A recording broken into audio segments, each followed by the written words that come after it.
This footage was widely distributed by Gulf War Veterans Association President Joyce Riley, a nurse and captain in the reserves at that time, who published it for the world to see to help stop the killing. Captain Riley, who was never biologically or chemically exposed to fallout during the Gulf War, is certain she was infected when forced to take the anthrax vaccination. The anthrax vaccine given to all of our troops and allies, except for French soldiers, was poisonously prepared and deadly to receive. Let's listen again to Dr. Kano, to what she has to say about this vaccination business. As a precautionary measure during the war, about 150,000 U.S. service members were vaccinated against anthrax, and more would have been immunized if the war hadn't ended so quickly. These numbers are plainly wrong. There were hundreds of thousands more Americans victimized by the vaccines. Numerous experts have now linked the anthrax vaccine to hundreds of thousands of deaths and a currently advancing plague that emerged exclusively from the Gulf War called Gulf War Syndrome. The Senate thoroughly investigated this subject in 1994 and published proof that our troops were unwittingly used experimentally, or alternatively, targeted for disease and death by the vaccine makers with official political consent. Spreading across America and the world now is a flu-like illness that resists standard medical treatments. You probably know people suffering with severe recurring respiratory ailments experts have linked to an agent called mycoplasma. In fact, chronic fatigue, low body temperature, and a flu that keeps coming back is associated with this germ isolated and patented by the United States Armed Forces Institute of Pathology in a patent shown here. This agent, mycoplasma, apparently contaminated the anthrax vaccine given to more than 500,000 American troops that served in the first Gulf War. Dr. Kano from the Centers for Disease Control applauds this invention. This next government document was obtained by lawyers for the victims I just described. Here you can see the array of biological weapons being tested on the prisoners in Texas as overseen by Baylor College of Medicine. Baylor, at that time, boasted having George H.W. Bush serving on their board of directors. The dates listed here also coincide with the alleged transition of America's offensive biowarfare program to defensive. Notice the mycoplasma.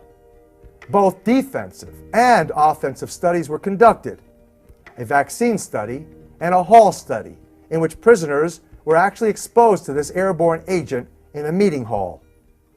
According to congressional testimony by one of the nation's leading experts in mycoplasma and Gulf War syndrome as it relates to mycoplasma-contaminated vaccines, Dr. Garth Nicholson, these Texas studies linked to Baylor College of Medicine as well as the privately owned biotech company called Tanox Biosystems of Houston, a company, incredibly, co-owned by James Baker III, the man charged with overseeing the president's Florida vote recount that secured his heavily contested election. Here is a copy of Dr. Nicholson's letter to an investigating official. It reads, quote, Mycoplasma fermentans incognita strain, an unusual organism that had been found previously in some AIDS patients by Dr. Shai-Ching Lo of the Armed Forces Institute of Pathology in Washington, D.C. We did not realize at the time that Dr. Lo had previously been employed at Baylor College of Medicine and Tanox Biosystems in Houston, a privately held biotechnology company that had been named in Desert Storm veterans' lawsuits filed by Collard and Pitts, among others, as one of the companies that illegally sold biological weapons to Iraq. Dr. Nicholson, previously the chairman of cancer research and full professor at the University of Texas in Houston, went on to report how he was persecuted and academically blacklisted following his attempts to serve the public's health.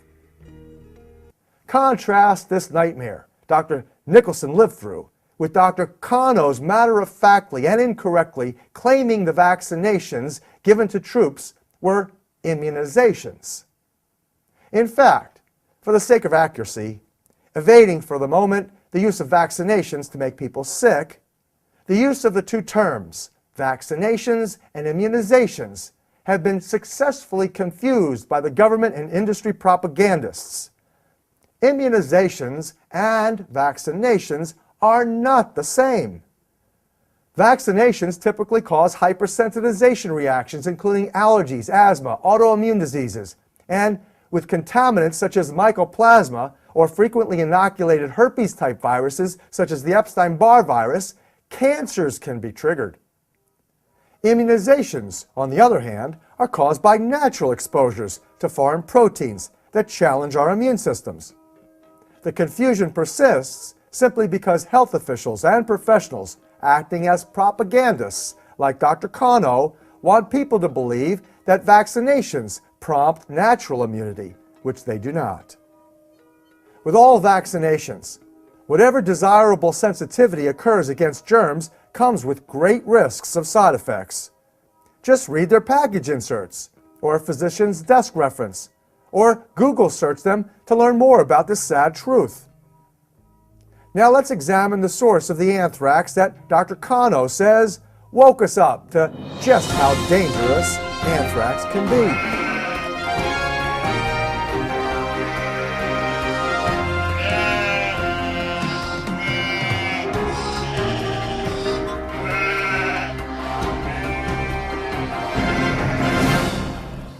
According to experts investigating the anthrax mailings, this frightening attack and serial homicide was done with the help of America's own anthrax specialists, exclusively the two people Dr. Kano has introduced you to, Dr. William Patrick III and his CIA sidekick, Dr. Lebikov.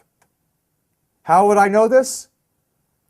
I was the first science analyst to offer the FBI help in the case of the mysterious anthrax mailings. I began alerting officials 2 weeks prior to the media's first reported mailing.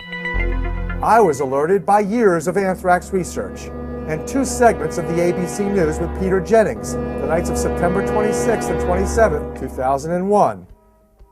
Jennings ended his Wednesday night broadcast saying, quote, "Tomorrow, we're going to cover anthrax. We're going through your fears, one by one, day by day. Good night." Thinking this peculiar, and having done extensive research on the anthrax vaccine, I tuned into Thursday night's program, which turned out to be a virtual infomercial for Cipro. The Bear Company, as I mentioned, was on the verge of bankruptcy, they said, prior to the broadcast. Their Cipro sold for more than $700 for a 60-day supply. Peculiarly, the FDA had made this poorly tested, highly toxic antibiotic the only endorsed method of treating anthrax.